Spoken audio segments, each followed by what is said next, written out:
vamos dar umas palmas para a Adriana?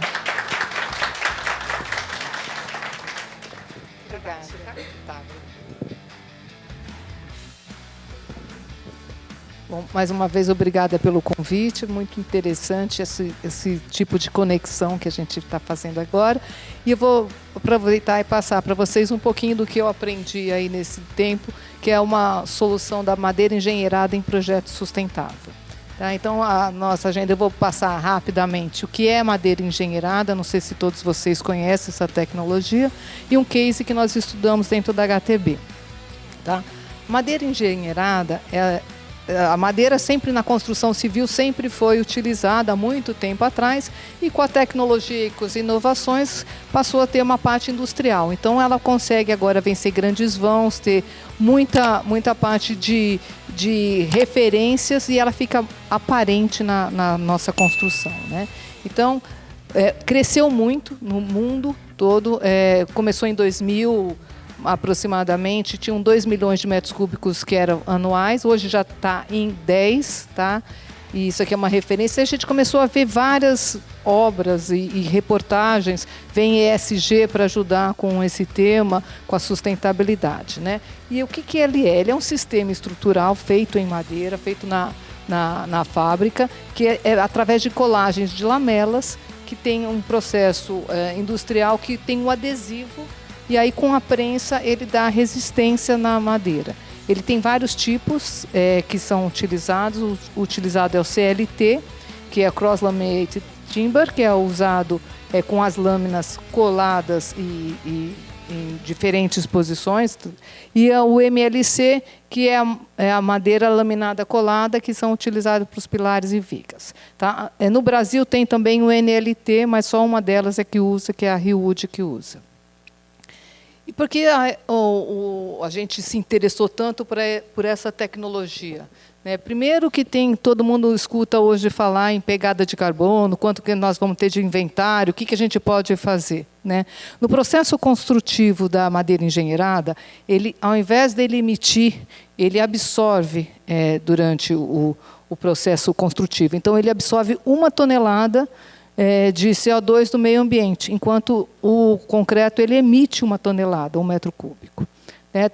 Ela é renovável, ela tem o conceito da biofilia, que quanto mais a gente estiver perto da natureza, aumenta, isso é comprovadamente, a sustentabilidade, aumenta a produtividade das pessoas, o bem-estar. A gente sempre gosta de estar muito perto da natureza.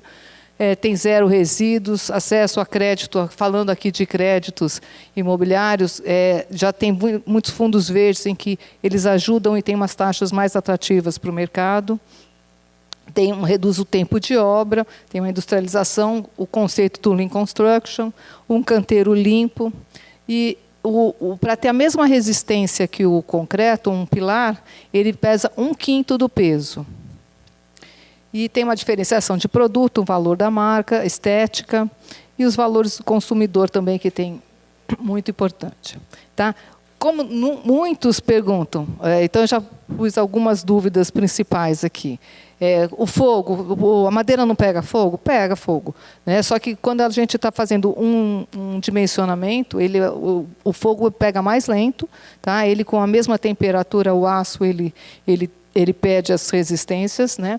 E a carbonização, quando a gente dimensiona maior, para que, caso eventualmente tenha um fogo, ele permanece intacto a resistência. A outra coisa é a cupim, né? Então, antes da madeira, no passado a gente via madeira, tinha o cupim. Hoje não. Hoje toda essa madeira que vai para a indústria, ela passa por uma autoclave e faz um tratamento para que não corra esse risco. E a manutenção também é similar. Tá? E a gente não usa, obviamente, falando em madeira, ninguém vai fazer um desmatamento. Sempre é com a madeira certificada e de reflorestamento. Hoje, o Brasil no mundo já é uma realidade. Então, assim, já tem mais de 100 indústrias pelo mundo, tem mais de 10 mil metros cúbicos de madeira produzida e tem mais de 1.000 projetos só nos Estados Unidos. E aí, aqui são alguns exemplos que, não sei se vocês já ouviram, mas o Brocomus, que já tem 18 pavimentos, esse da Noruega, ele já tem 22 pavimentos, 26 o Accent e tem o Sara. Esses são projetos que há muito tempo já está sendo feito. O mais recente é o da Noruega e o Sara. Aqui eu trouxe para vocês algumas referências internacionais. Como eu comentei no início, o nosso acionista é a ZEC, e ele também é acionista da CRI, na Áustria. Então, aqui são alguns exemplos que a CRI faz como estrutura híbrida, né? Que na Áustria, grandes empresas fazem sedes com essa madeira. Então, assim, o Google, Adidas. Normalmente, a gente tenta usar o que é o melhor do material, né? Não é 100% madeira, é fazer o que é o melhor do pré-moldado, da metálica, e faz uma composição. Então, aqui tem alguns exemplos. Na Europa, já é obrigado fazer uma parte que 50% seja sustentável, justamente voltando à questão do ESG, ao inventário de carbono. Então, aqui em Paris, vai ter a sede da Vila Olímpica toda, é obrigatório ter 50% em madeira. Tá? E acho que, não sei se vocês viram aí, mas ultimamente nas mídias todo mundo está falando da cidade, vai ser a maior cidade em madeira engenheirada do mundo. Vai ser em Estocolmo, tá? Vai começar a partir de 2027, que eles vão entregar. Aí uma cidade mesmo, que eles pegaram uma área para reurbanizar e fazer tudo em madeira. Aqui, não sei se vocês conhecem, isso aqui é uma obra em Fortaleza, que foi quando começou a madeira engenheirada, você vê que é 2014. Só que nós não tínhamos uma fábrica, na época, que pudesse atender. Então, a madeira veio importada da Itália, e não sei se vocês conhecem, mas é muito bonito lá em Fortaleza. Eu, com toda sinceridade, eu não conhecia. Quando eu fui lá, eu achei que era metálica revestida, com toda sinceridade, porque quando eu fui eu achei muito bonito, mas eu não conhecia essa tecnologia. Então, vale a pena ver. Aí a gente já tem, no Brasil, são algumas indústrias que já estão trabalhando com a madeira engenheirada há mais tempo. Então, aqui tem um exemplo, uma delas é a Crosslan. Aqui tem um exemplo, eles já fizeram um galpão em Mairink, tem a Unicred em Porto Alegre, tem a Praia da Grama em Itupeva, não sei se vocês conhecem, mas é bem bonito. O outro fabricante é a ITA, cada um tem um tipo de fabricação. A ITA fabrica só MLC em eucalipto. Mas aqui é um centro de exposições que eles fizeram. É um hangar que tem 50 metros de vão, então é um hangar bem bonito, que é a cobertura toda, e principalmente ficou bem competitivo quando a metálica estava muito alto. Então, assim, o preço era fica bem mais barato do que a de concreto. E aqui é a Fundação Bradesco, e foi um projeto premiado de moradias em Tocantins, tá? Que as dificuldades de logística eram grandes, e aí eles tinham que entregar em pouco tempo e fizeram tudo em madeira engenheirada. Também é uma obra da ITA. A Riud é uma outra empresa industrial que tem aqui em São Paulo. Eles fizeram a Dengo, não sei se você... Essa é o que está mais perto da gente, né? É a Dengo, que é aqui em Pinheiros. Eles fizeram em consórcio com na época era a Mata, só que a Mata não tinha fábrica no Brasil, então ela trouxe, que agora chama Urban, ela trouxe a madeira do KLH. E aí, lá no teleférico do Rio de Janeiro, eles também fizeram madeira engenheirada, tem Ilhabela e muitas residências. Assim, com a pandemia, as residências no interior, em condomínios, aumentou muito, e a madeira, o uso da madeira foi muito grande, em termos disso. A Urban, que é a Mata, é a fábrica de madeira. Na verdade, ela colocou agora lá no Sul, inaugurou no final do ano. Então, eles estão com algumas obras, mas ainda não tem nenhuma obra concluída. Até pedi para que eu pudesse apresentar aqui para vocês, mas ainda não tem nenhuma obra concluída da Urban com a madeira da fábrica deles. Mas ela já está em funcionamento, e eles estão para aumentar muito a capacidade do Brasil da madeira engenheirada. Então, eu vou contar para vocês um pouquinho do nosso case, que é o HTB e o Wood. A gente teve o primeiro contato com a madeira engenheira, foi em abril de 2019, que era uma concorrência em que a Mata apresentou o projeto delas, que era da Triptych, em madeira engenheirada. Então, ela fez uma concorrência, nós ganhamos, tivemos a carta de intenção, e, a partir daí, a gente viu que, para fazer, a gente não podia fazer sem conhecer.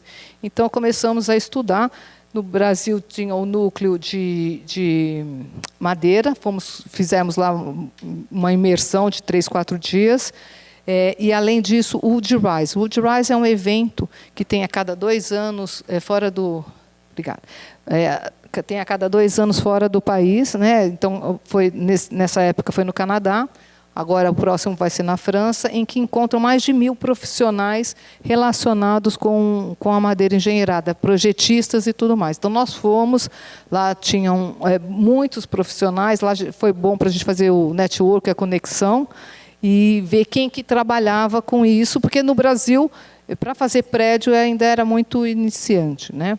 Então, nós lá conhecemos os projetistas e falamos assim, vamos fazer, então, um projeto que tenha toda essa parte de tecnologia. Só que a HTB não é uma incorporadora.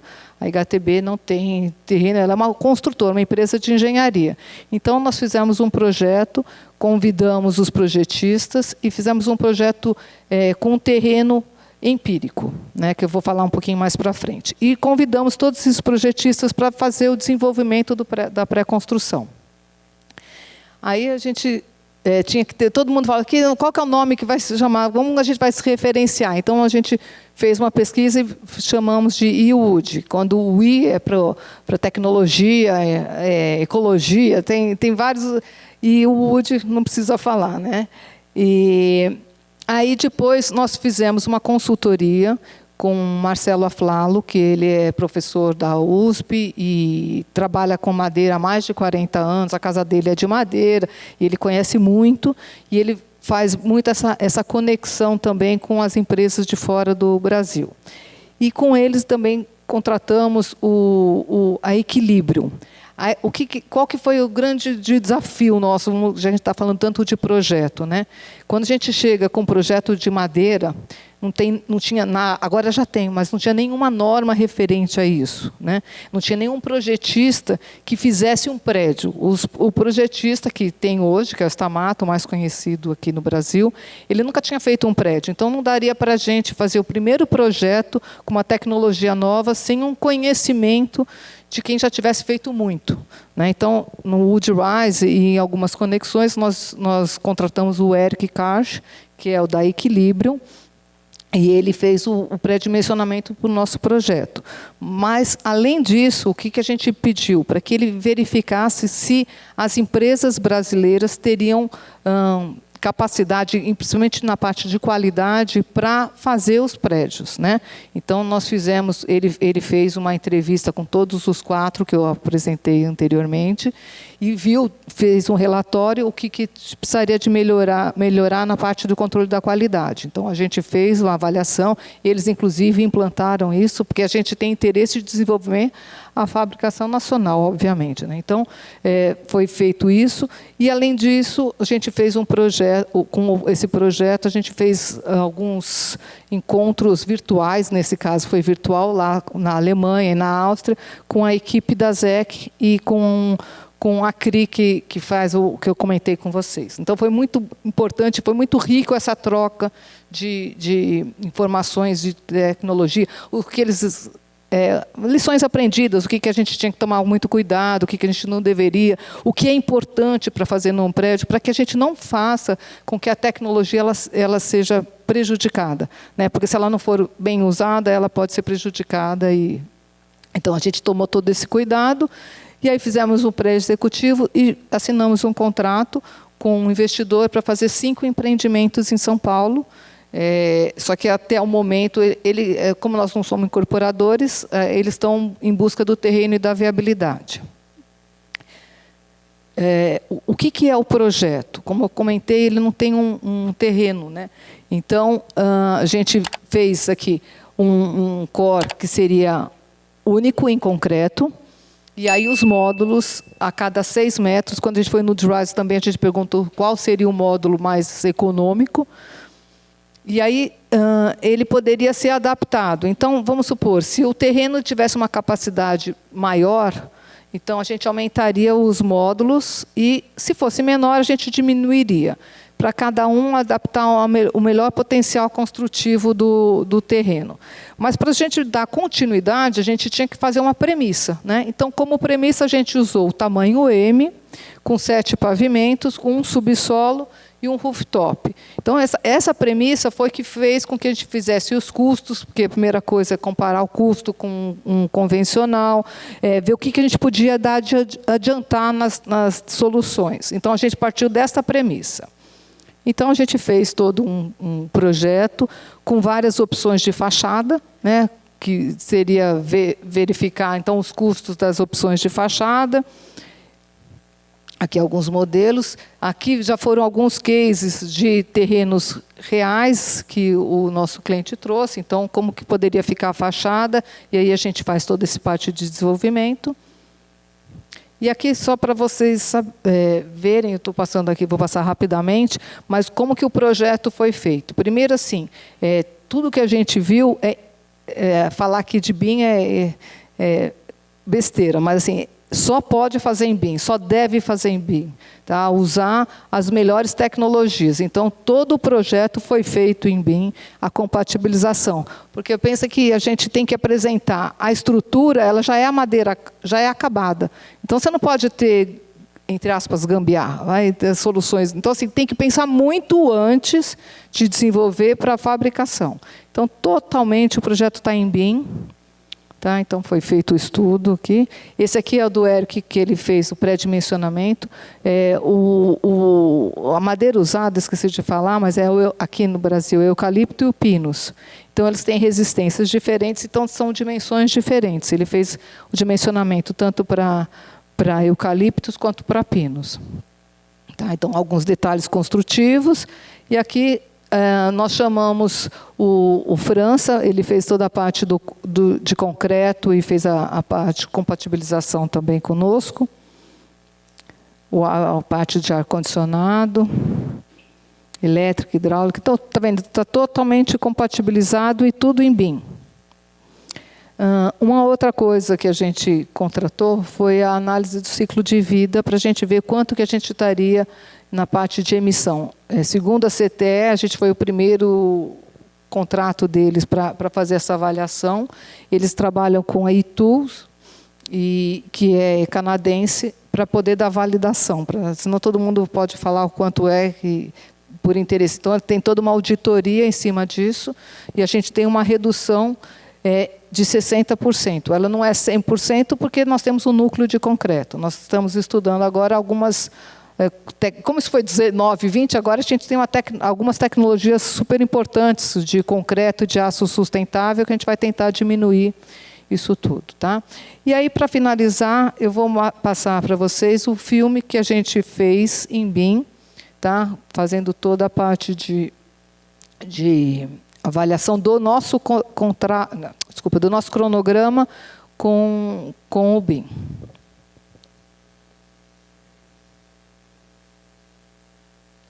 Assim, é importantíssimo a gente ter essa conexão de cronograma. Então, a gente listou aí os principais serviços, como a gente imaginaria, novamente, um terreno fictício, né, pensando na logística. A gente assume algumas características de fundação, porque tem que estar muito pensado antes de chegar na obra para construir, né? Aí a questão dos blocos de fundação, das lajes do subsolo. Uma coisa do nosso projeto é que assim, o subsolo sempre é em concreto. Tá? O térreo para cima é que a gente faz em madeira. Ele ficou sem a musiquinha, mas não tem problema, eu vou falando. Não tem problema, não tem problema. Não tem...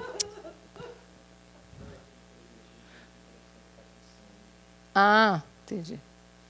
Bom, então, assim, aqui a gente mostra, primeiro a gente faz todo o núcleo, para depois vir com a montagem da madeira. Alguns cuidados têm que ser tomados com a madeira, a questão de proteção com a umidade. Uma coisa que a gente vê muito, que todo mundo quer fazer, quando quer fazer madeira, coloca a madeira muito aparente, não se deve colocar madeira aparente, ou tem uma proteção muito grande, que é a coia, que é um produto, mas ele é muito caro. Então, o que se recomenda é nunca ter madeira aparente. Tá? Lá na Dengo, ela tem, aí quando acontece isso, eles fazem uma madeira de sacrifício, como se fosse um revestimento.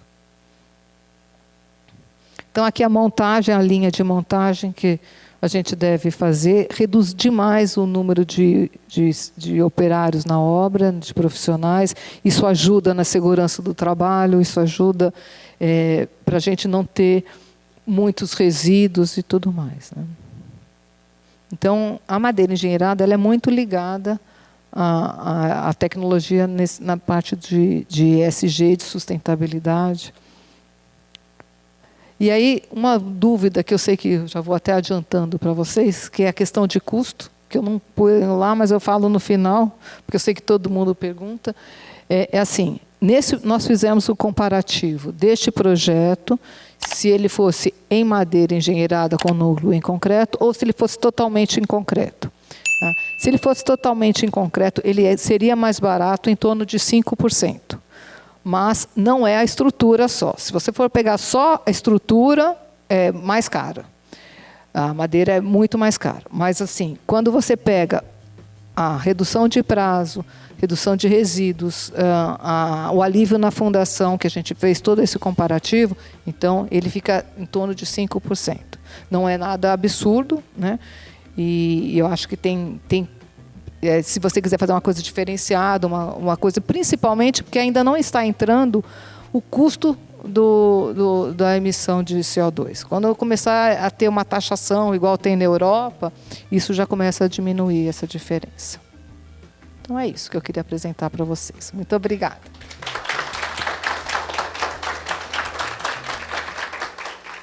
As opiniões dos nossos convidados são de inteira responsabilidade dos mesmos, e não necessariamente refletem as opiniões da M-Consult Engenharia. A M-Consult Engenharia defende a livre expressão de ideias e procura fomentar o livre debate.